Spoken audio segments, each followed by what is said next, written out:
Sama, kao list na vetru, sama na ovom svetu. Kuda da pobegnem od sebe?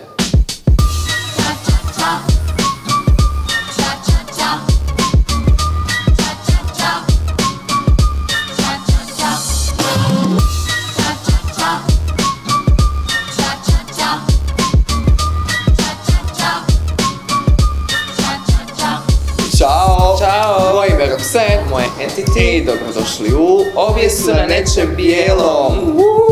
I u bijelom danas sam Eto, ja. samo ti jer mi se očito ženimo. Nije žaba. Dobro su ti sise. Hvala, To je sam da nudaju isto. novije. Mislim, super su mi ti momenti na vjenčanjima kad moraš doći sa bolerom i kao prekrit Jer ne smiješ golu. u crkvu gola. Da, golu vjenčanicu, a onda za dvoranu imaš moment, dobar dan. Tako da... Uglavnom mi danas eto pričamo o braku, vjenčanju, svadbama i svim te nekim stvarima koje ovo asociraju. Da li se namjeravaš oženiti u svom životu? Pa namjera je jedno, a Želja je. želje uvijek treba biti realne. To je mogućnost, da. Pa bilo bi lijepo, iako ja više ne znam koja je poanta braka. Vani se ljudi naših godina ne žene više. Imaš dijete i vi ste skupa u nekoj zajednici, ali koja je sad tu Ja imam tu ideju da ću ja biti sa tim jednim u definitivno, ja sam isto ta osoba koja je very picky, mora biti. Iako, mislim, nije da toga ima na vidiku i možda se neće ni dogoditi, ali ja već imam u glavi pjesme za prvi ples, 2 opcije koje vrtim već 10 godina. I'm a hit. Ok, toliko daleko nisam razmišljala. Sve znam. Ali... Mislim, tu sam malo basic white bitch. Najbolje negdje vani, di ću imat od cvijeća onaj kurac. Onaj polukružni, ispod toga ću stajat. Svirat će kad ja ulazim... Čana. Kanon u D, kurcu, to što bude. Kurcu. Sve to hoću i djeveruše i da mi golub sleti i stavi prsten ako treba, tu sam jako hoću te kužiš moments, to mi je taj fantasy. Jako dugo mi je bilo, znači, ili Tereza Kesovija, moja posljednja i prva ljubavi, ili Severina Gardelin za prvi ples. Međutim, vidjela sam na nekim storijima baš prošle godine, na 3-4 svadbe se koristila moja posljednja i prva ljubav, tako da mi to sad, kad vidim koja je šuša to sve koristila, mi nije to više toliko napeto. Jel imaš onu ideju klasičnu, mislim, kao cijelog svog vjenčanja i kako ta večer treba izgledat, ko šta nosi, kako izgleda prsten i to sve, a da pritom ideju o mladoženji nemaš i da nije toliko ni bitna, jer on tu je kompletno sporedna uloga, ti si tu glavna. Gle, mladoženja mora biti jednog dana i mora meni biti drag, simpatičan, privlačan i ja moram tad osjećat nešto za njega. To je to. Moja svadba, znači zna se da će to biti fina fešta, sve to tako sređeno kao što sam rekla, malo basic white bitch, ali moram imat taj dio gdje će biti, ne znam, pjevat mi rozga, ali iza toga dolazi DJ, ide rave, isto tako mora biti šipka koja će u jednom trenutku izaći, da ja malo zaspinam, vjerojatno ću imat 6 presflaka. To neko treba splatiti, a mi nismo ta osoba. U jednom periodu života sam ozbiljno razmišljala da mi svadba traje 7 dana. Pa to se radi. I onda krene prvi dan, svaki dan je tematski i ide se, jedan dan je normalna muzika. Moraju uzeti godišnji da bi... Definitivno, i ko ostane do zadnjeg dana, ko preživi taj će pričat. A više ja za svoju ne znam, najiskrenija želja, moja sestrična je rekla da se neće vjenčat dok je Stoja ne bude pjevala na vjenčanju. I još uvijek se nije vjenčala. Ajme da ti Čana dođe u kamionu ko što kužiš, jer to ili Jana, eto, jedna od te 3. Možda ovisi i o mladoženjenoj obitelji, kao koji tu pristup imam. Jer Jana je definitivno nekako odustajanje od života malo i nekakvi dugovi, to je neki mafijaš više. Čana je generalno zabava, ali je malo seoskija od Stoje. Ali tebi paše oboje, zapravo. Sve meni paše, to je... kombinacija. Ako sve 3 mogu doći. Najbolji ikad. imaš i pištolje vjerojatno ti na Da, svatovima. definitivno. To mi je najdraži dio vaš svadbe, kad krene pucat negdje, jer generalno ne znaš ni gdje će metak završiti u toj dvorani, tako da ti može upast u tanju ubiti nekoga od svatova, to je dobro. Da li si u vjenčanici ili ne? To mi je isto dilema velika. Jer onda moraš ići in full drag i to sve, bla bla bla. Da, jer ne može biti man, mora biti Kužiš? To su... Dugo sam razmišljala i o tome naravno, ali mislim da zapravo želim kad budu baš oltar dio i to da zapravo želim biti u odijelu, pa onda kasnije negdje neku varijaciju. Da, mislim da je to i pogotovo sa costume changes kako će biti u dvorani, onda ide sve sluttier haljina dok na kraju ne bude... Dok ne završiš u balerinkama, pošto to vole raditi uzvanice na svadbama, kad dođu sa česom i onda su tu balerinka, onda samo gledaš i čekaš kad će koja. A ja ne znam baš svako kolo plesati, onda mi je to onako, ne želiš se osramotit baš, nećeš ući unutra kao... Dobro, ti uvijek fejkano kolo, nije da... ali to je sranjsko, to oni koji ne znaju i onda se njima smiju ovi koji znaju, koji su prave seljanke i onda, mislim, no offense, ali da.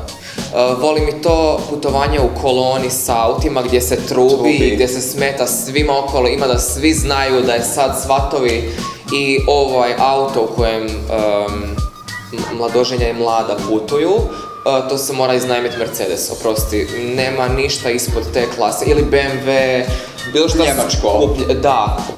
Super je i trajanje te svadbe i onda kad imaš nakanu otići doma, ali ako je to iz kužiš manje mjesto, svi će znati, ajme, ona je otišla, tada. Znači, treba ti doslovce da imaš doma dijete koje ti plače ili da ti je neko bolesan i zato ti odlaziš već u 5 ujutro doma. Da, jer ako si otišla taman nakon poklona, ti si kurvetina.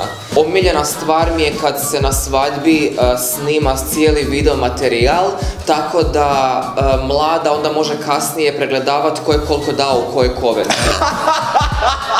Volim one seljačke običaje kad se dolazi po mladu. Kupnje mlade, bacanje jabuke preko kuće, onda lažna mlada, amazing dio. Mene je sestra zabranila u svojim svatovima da ja budem lažna mlada. Da ne zadaš ovako prekrasno. Prosti. Šta misliš o čuvanju za brak? Mislim da je to glupo. Kome se čuvaš? Mislim, kako isto ti znaš da će tebi to u braku valjat? Kako ti znaš da...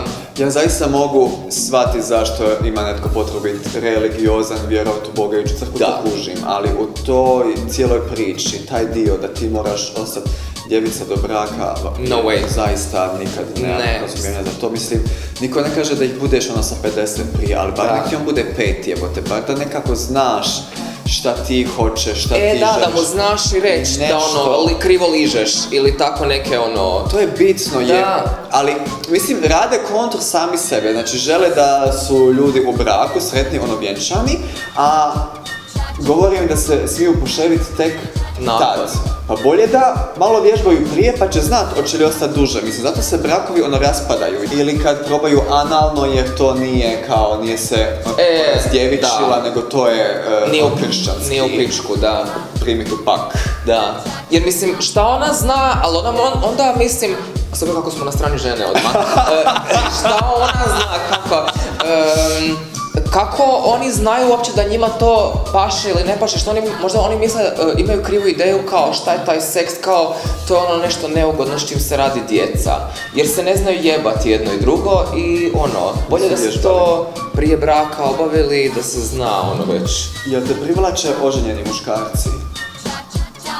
Pa, a znaš šta, mislim, nije meni toliko bitno jesu li oni zauzeti ili ne. Mislim, moralno je, kao, nije mi okej da ta osoba nekog vara i ja ne bi bila sa tom osobom, ali ako je u pitanju neko pušenje, onda jedan od naših komentatora videa je stavio ispod onog za poslove da mu se dogodila ista stvar kao meni za Twitter jer je bio kao s nekim likom pa je sutradan vidio ga sa ženom i sa djecom, na što ja mogu reći da sam imala sličnu i tu situaciju uz onu Twitter, ali dobro nije bilo toliko ekstremno. Vidjela sam se sa tim likom, ja mislim, 2-3 mjeseca i onda smo se vozili u tramvaju i došla je neka njegova fijanca nešto i pitala ga kao za zaručnicu di mu je. I onako, tu ti je. I tu je za mene bio kraj. To sam da. Znači, imat zaručnicu, ti si nju pitao želi li provesti ostatak njenog života s tobom, a sa strane, da, sram ga može biti. Mislim, I don't blame him, realno, hello. Oprosti, ali Maraja, koja je sad nakon zadnjih zaruka sa onim Tudumom, onim bogatim, da, njega kasnije tužila zato što je trošio vrijeme. Trošio njezino vrijeme i dobila te pare. Raskinula zaruke. To je goals. Kako je dobro. Taj level je. To je taj, da. Imali smo i show na temu svadbe, na Svatova. Tako i je, na Svatovi. Nastupale smo na Svatovima. Da, što je bilo kao reference, da, na nekoliko Svatova smo u stvari nastupali. Zovite nas i vi kad bude. To definitivno volimo. Imamo nekoliko mikseva spremnih za... Ili nam vi kažete u kakvom ste vi duhu i džiru, mi to... I što definitivno ne dolazi u obzir, onda ćemo na to nastupati. Tako je, jer to volimo raditi. Ako imate nekoga, da li misliš da ova emisija koju uporno snimamo nam možda umanjuje šansu da nađemo našeg životnog partnera? Pa ne znam, nisam sigurna, onako, ja mislim u jednu ruku da, a u drugoj ne. Jer... Odmah zna na čemu je, sve ne pogleda epizode i točno će... Da, odmah zna koje teme može bacit, da smo razgovorni nekako. Kako nas izbarit. Kužiš, što nam se sviđa, može sve naučit na pamet i lagat.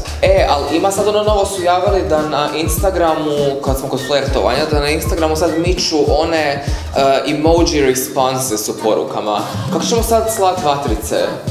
Napišeš je u poruci i kuš pošalješ nju.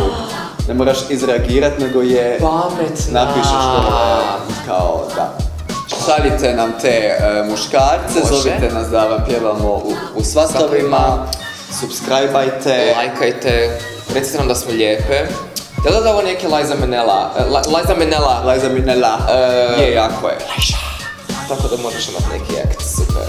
Eto, mi idemo nastupat, a vi uživajte. Nas gledajte. Bye. Ćao.